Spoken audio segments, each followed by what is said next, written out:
ازيكم؟ يا رب تكونوا بخير. هنعمل النهارده مع بعض الشريك، بس هنعمله بطريقه مختلفه جدا، بطريقتي بقى، طريقه ممتازه.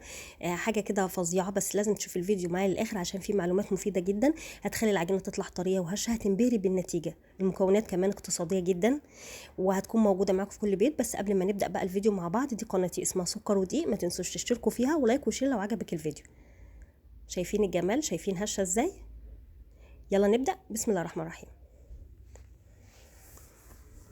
اول حاجه المكونات بتاعتنا، هنجيب 3 كوبايات دي، من 3 كوبايات ل 3 كوبايات ونص، ومعانا كمان كوبايه حليب بتكون دافيه، يعني دافيه زياده شويه، تمام، و3 ارباع كوبايه زيت، وكيس خميره، ومعانا كمان معلقتين خل، وبياض بيضه، مش البيضه كامله، وملح وسكر. بس كده. اول حاجه هنعملها، هنحط مع بعض السكر والحليب والخميره ونبدا بقى نقلب. طبعا هنقلب جامد جدا. طبعا الخميره احنا عارفين، مادام احنا طبعا كل مره نقول الكلام ده، مادام احنا بنستخدمها خلاص تمام.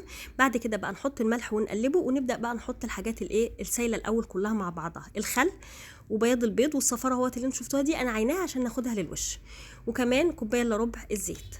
ونبدا بقى نقلب، ونجيب الحليب البودر، انا نسيت في المكونات اقول لكم حليب بودر، ونقلب بقى كله على بعضه. وطبعا الدقيق بنبقى ناخلين 3 كوبايات الدقيق مرتين زي كل مره عشان خاطر العجينه بتاعتنا تبقى هشه. وطبعا انا هكتب لكم المكونات كلها في صندوق الوصف زي ما بنعمل كل مره. ونبدا بقى نقلب. لو لقينا العجينه محتاجه دقيق نحط لها، محتاجه حليب او ميه دافيه نحط لها. شايفين العجينه عامله ازاي معانا؟ جميله جدا. بصوا المنظر فظيعه. هنجيب بقى البوله بتاعتنا، نشيل منها العجينه ونحطها نحط لها شويه زيت، وبعدين نحطها ونسيبها عشان تخمر. شايفين جمال العجينه عامله ازاي؟ هنغطيها بقى بستريتش رول او بكيس بلاستيك او حاجه، ونحط عليهم فوطه ونحطها في مكان دافي. شايفين بعد ما خمرت هشه وعامله ازاي؟ هنبدا بقى نفرغ منها الهواء،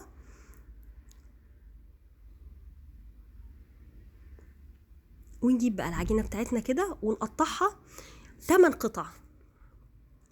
شايفين احنا بحطها مدوره كده قدامي واقطعها 8 قطع بالشكل اللي انتوا شايفينه ده. طبعا هي العجينه طريه جدا فكانت مش مظبوطه معايا. في حاجات في العجينه احنا ممكن نستغنى عنها زي بياض البيضه، الحليب البودر، مفيش مشكله خالص.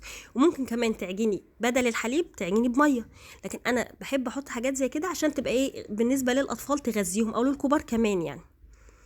هنبدا بقى ناخد العجين اللي انا قطعته 8 قطع ونكورهم كل قطعه كوره كده ونحطها على جنب.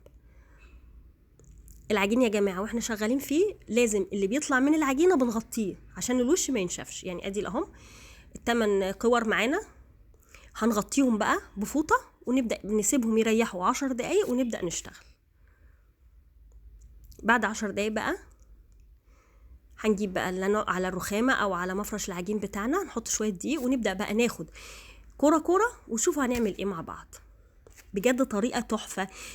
بصي، هو الشريك ده مش تبقي دقتي زيه قبل كده في حياتك، انا واثقه من كده. مختلف، عجينه مختلفه، طريقه العمل مختلفه، تحفه يعني. هنفرد بقى العجينه قدامنا، الكوره قدامنا فردناها على اخرها زي ما انتم شايفين كده. هنجيب بقى شويه زبده سايحه ونمسح بيها الطبقه بتاعت العجينه بتاعتنا كلها. طبعا انا بعملها بالزبده هتبقى مورقه، ده بقى الاختلاف بين الشريك العادي والشريك اللي انا بعمله. وبعدين نروح قاسمينها من النص بالشكل اللي انتم شايفينه ده. الموضوع سهل جدا. انت هتحسي انها صعبه وفي الاول هتبقى صعبه عليكي وانت بتعمليها، لكن اول ما ايدك تاخدي عليها هتبقى الموضوع سهل جدا. اهو قسمتها نصين.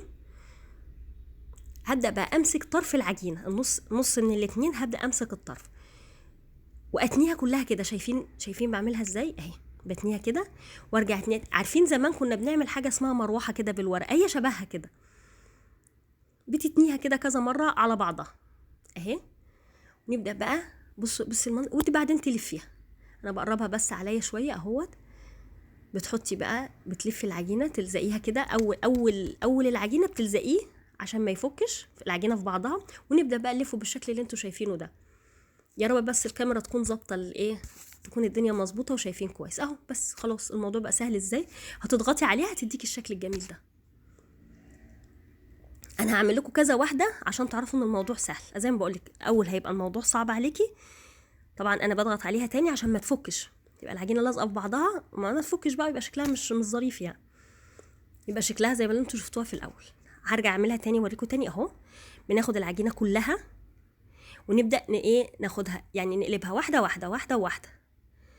وانت ممكن تبطئي الفيديو بالراحه وتشوفي هي انا شغاله ازاي. ونبدا نلفها كده بالشكل ده. معانا طبعا العجينه، عشان لما تعملي كل المقادير بالطريقه دي وتمشي على كل الخطوات هتطلع العجينه لينه معاكي وسهله جدا في العمايل. عشان كده بقولك لازم تشوفي الفيديو للاخر.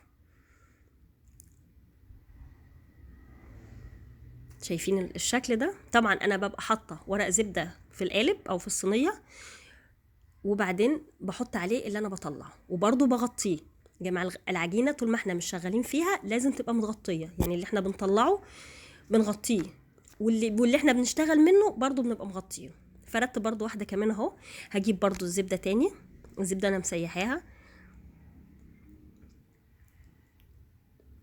طبعا انا والله هما بياكلوه كانوا بيقولوا عامل زي الفطير المشلتت اهوت. شايفين عملت ازاي؟ جبت العجينه وعملت واحده كده وواحده كده واحده كده واحده كده بالشكل اللي انتوا شايفينه ده، وابدا ايه الف تاني. باخد الطرف بتاعها بضغط عليه جامد كده والف. بس الموضوع سهل جدا. زي ما بقولك في الاول هيبقى هتحس ان الموضوع صعب عليكي، لكن بعد كده ايه الدنيا هتبقى تمام.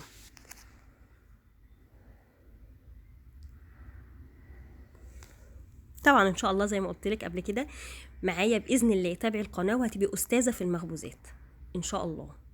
وطبعا احنا لسه ما عملناش حلويات كتير، هنعمل حلويات بقى عشان رمضان داخل. كل سنه وانتم طيبين. لازم تتابعوا القناه عشان تعملوا اجمل حاجات في رمضان. اهو عملتها كده. هسيبكم بقى اعمل الكميه كلها وارجع. احنا كنا عاملينها 8 كور، الواحده بتعمل 2، يعني عملنا 16 واحده. هنجيب بقى الصفار اللي احنا كنا سايبينه ونحط عليه شويه حليب ونحط شويه خل عشان ما يبقاش فيها طبعا اي ريحه زفاره، وفعلا ما يبقاش فيه زفاره نهائي. الصفار وشويه الحليب والخل ما يبقاش فيه زفاره خالص.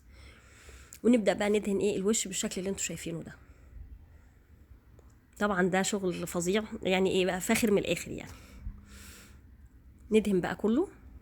وطبعا نبقى ايدين الفرن من 180 ل 220 درجه، يعني 180 190 200 210 220، ما يقلش عن كده.